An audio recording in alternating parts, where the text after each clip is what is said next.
Hello friends, welcome in our channel. मैं हूं आपका दोस्त गोविंद शर्मा। आज वाली वीडियो में हम देखेंगे बेसिकली जो ट्रांसफॉर्मर से पहले वाली जो केबल्स होती हैं, जो वायर्स होती हैं, वो पतली होती हैं। यानी कि जो हमारी ट्रांसमिशन लाइन होती है उसकी जो आपने कंडक्टर जो देखा होगा एल्यूमिनियम का, वो बहुत पतले साइज का होता है। पर जैसे ही हम ट्रांसफॉर्मर के आगे जाते हैं तो इंडस्ट्री में देखते हैं कि 300 एम्पियर तक की केबल्स, 300 स्क्वायर एमएम की जो केबल है वो यूज हो रही है, 95 स्क्वायर एमएम की केबल है वो यूज हो रही है। बहुत मोटी मोटी केबल्स आ जाती है जब भी ट्रांसफॉर्मर के अगले वाली साइड्स की बात करता हूं। तो मैं अगर इस वीडियो में देखेंगे, अगर ट्रांसफॉर्मर से पहले पतले तार क्यों होते हैं और बाद में ये मोटे क्यों हो जाते हैं, बेसिकली इस बारे में देखते हैं। चलो चलते हैं इस कैलकुलेशंस के ऊपर। तो देखो, कोई भी अपना ट्रांसफॉर्मर होगा ना दोस्तों, कोई भी अपना ट्रांसफॉर्मर होगा, वो या तो वोल्टेज वोल्टेज को क्या करेगा, या तो अप करेगा या डाउन करेगा। ये बात तो आपको पता है। वो क्या करेगा, या तो वोल्टेज को अप करेगा या डाउन करेगा। यानी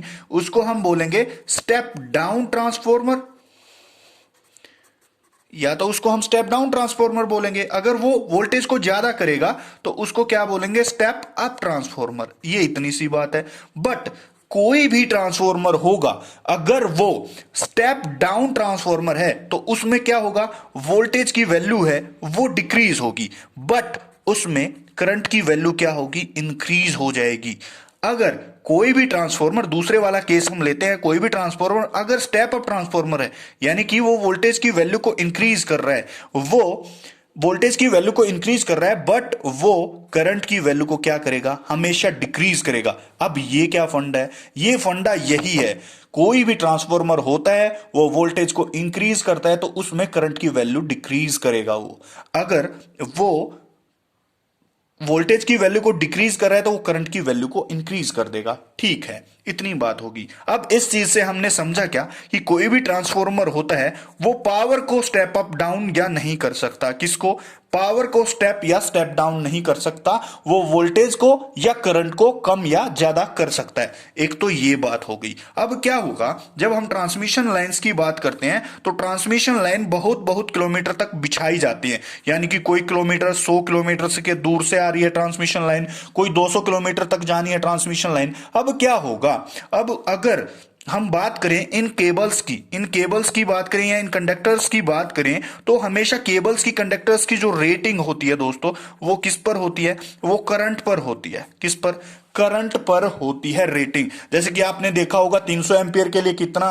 300 एम्पियर के लिए कितना कंडक्टर चाहिए, 250 एम्पियर के लिए कितना कितने स्क्वायर एमएम का मेरे को केबल चाहिए। ये हमेशा जो रेटिंग होती है केबल्स की, वो हम करंट पर करते हैं, क्योंकि पर स्क्वायर एमएम कितना करंट ले रही है उसी पर हम डिवाइड करते हैं। ठीक है, अब जहां पर भी ट्रांसफॉर्मर या फिर जहां पर भी पावर जनरेट होती है, मान लेते हैं यहां पर पावर जनरेट हो रही है और यहां पर हमारा क्या है, कस्टमर है। तो कस्टमर मान लेते हैं 100 किलोमीटर दूर यहां से बैठा है। तो अब यहां से लेकर यहां तक अगर इस कंडक्टर की वैल्यू, इस कंडक्टर की जो स्क्वायर एमएम है वो मोटा हो जाए, वो बहुत मोटा हो गया तो बहुत कॉस्टली पड़ जाएगा, बहुत कॉस्टली वो पड़ सकता है। तो हमने क्या किया, यहां पर जहां पर हम जनरेशन कर रहे हैं वहां पर हमने एक स्टेप अप ट्रांसफॉर्मर लगा दिया। कौन से वाला ट्रांसफॉर्मर हमने लगा दिया, स्टेप अप ट्रांसफॉर्मर लगा दिया। उस ट्रांसफॉर्मर ने वोल्टेज की वैल्यू इंक्रीज कर दी, लेकिन उसने करंट की वैल्यू क्या कर दी, डिक्रीज कर दी। अब इससे हमें क्या फायदे मिले, इससे हमें फायदे मिले